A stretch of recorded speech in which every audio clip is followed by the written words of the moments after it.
सोचिए, अगर एक दिन आप सुबह उठें और आपके मोबाइल, आपके बैंक, आपके दफ्तर, आपके शहर, खत्ता के आपकी जिंदगी के फैसले सब कोई और कर रहा हो। ना वो इंसान हो, ना उसके पास दिल हो, ना एहसास, सिर्फ हिसाब, मंतिक और ताकत। ये कोई साइंस फिक्शन फिल्म नहीं, ये मुस्तकबिल की कहानी भी नहीं, ये हाल है। इस खामोश इनकलाब का नाम है आर्टिफिशियल इंटेलिजेंस। आर्टिफिशियल इंटेलिजेंस क्या है? आर्टिफिशियल इंटेलिजेंस यानी ऐसी मशीन जो इंसान की तरह सोचने, सीखने, फैसला करने और खुद को बेहतर बनाने की सलाहियत रखती हो। ये सिर्फ कंप्यूटर प्रोग्राम नहीं, ये ऐसा दिमाग है जो डेटा से सीखता है, गलतियों से सबक लेता है और वक्त के साथ इंसान से ज्यादा तेज हो जाता है।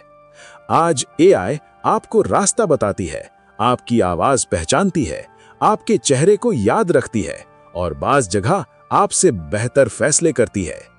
एआई की इब्तिदा कहां से शुरू हुआ सब कुछ? आर्टिफिशियल इंटेलिजेंस का ख्वाब इंसान ने उस दिन देखा जब उसने सोचा, क्या मशीन भी सोच सकती है?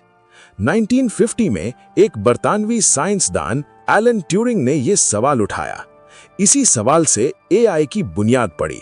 शुरू में एआई सिर्फ हिसाब कर सकती थी, फिर शतरंज खेलने लगी, फिर जबान समझने लगी और आज इंसानी जज्बात की नकल भी कर रही है। एआई का तेज रफ्तार उरूज। पिछले 10 सालों में एआई ने वो तरक्की की जो इंसान ने सदियों में नहीं देखी। एआई डॉक्टर बन गई, एआई पायलट बन गई, एआई वकील बन गई, एआई उस्ताद बन गई और अब एआई सिपाही भी बन चुकी है। दुनिया की बड़ी ताकतें एआई को हथियार बना रही हैं। यहीं से खतरे की घंटी बजती है। असल खतरा कहां से शुरू होता है? खतरा एआई होने से नहीं, खतरा वहां से शुरू होता है जहां एआई को फैसले करने की आजादी मिलती है। जब मशीन ये तय करने लगे कि कौन जिंदा रहेगा और कौन मरेगा। जब ड्रोन खुद फैसला करें कि हदफ कौन है। जब सिस्टम इंसानी जान को सिर्फ एक डेटा पॉइंट समझे। खुदकार जंगें, इंसान के बगैर जंग। आज जंगें सिर्फ फौजी नहीं लड़ रहे, एआई पावर्ड ड्रोन्स खुद हदफ तलाश करते हैं, खुद हमला करते हैं और खुद वापस आ जाते हैं। इनमें ज़मीर नहीं, रहम नहीं और ना ही गलती का एहसास। अगर कल एक एआई सिस्टम किसी मुल्क को खतरा समझे तो क्या वो बगैर इजाजत जंग शुरू कर देगा? ये सवाल दुनिया के साइंसदानों को सोने नहीं देता। एआई और नौकरियां, इंसान कहा जाएगा। बैंकों में क्लर्क कम हो रहे हैं, फैक्ट्रियों में मजदूर कम हो रहे हैं, दफ्तरों में इंसान गैर जरूरी बनता जा रहा है। एआई सस्ती है, एआई तेज है, एआई कभी बीमार नहीं होती। सवाल ये नहीं कि नौकरियां खत्म होंगी या नहीं, सवाल ये है क्या इंसान खुद को बदल सकेगा? सुपर इंटेलिजेंस, सबसे बड़ा खतरा। आज एआई इंसान जितनी होशियार है, कल वो इंसान से ज्यादा होशियार होगी। इसे कहते हैं सुपर इंटेलिजेंस। अगर एक दिन एआई ये समझ ले कि इंसान उसके रास्ते की रुकावट है, तो फिर इंसान बम गिरा सकता है, एआई पूरी तहजीब मिटा सकती है। साइंसदानों की वार्निंग। दुनिया के अजीम जहन खबरदार कर चुके हैं। इलॉन मस्क, एआई इंसानियत के लिए एटम बम से ज्यादा खतरनाक हो सकती है। स्टीफन हॉकिंग, एआई का बेकाबू होना इंसानियत का खात्मा हो सकता है। ये फिल्मी बातें नहीं, ये मुस्तकबिल का सच हो सकता है।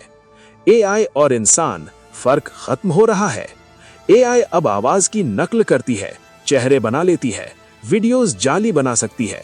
डीप फेक टेक्नोलॉजी सच और झूठ के दरमियान फर्क मिटा रही है।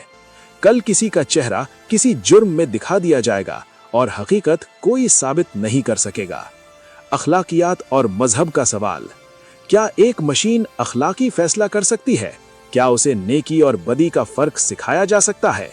मजहब कहता है अक्ल के साथ दिल भी जरूरी है और एआई के पास दिल नहीं। क्या एआई को रोका जा सकता है? सच ये है, एआई को रोका नहीं जा सकता, लेकिन इसे कंट्रोल किया जा सकता है। कवानीन, इंसानी निगरानी, अखलाकी हुदूद। अगर ये ना हो तो एआई इंसान की ईजाद नहीं, इंसान का मालिक बन जाएगा। मुस्तकबिल का इंसान। आने वाला इंसान वो नहीं होगा जो आज है, या तो इंसान एआई के साथ मिलकर तरक्की करेगा या फिर खुद अपनी ईजाद का शिकार बन जाएगा। फैसला किसके हाथ में है? आर्टिफिशियल इंटेलिजेंस ना अच्छी है ना बुरी, ये एक ताकत है और ताकत जिसके हाथ में हो वही फैसला करता है। सवाल ये नहीं कि एआई क्या करेगी, सवाल ये है इंसान क्या करेगा।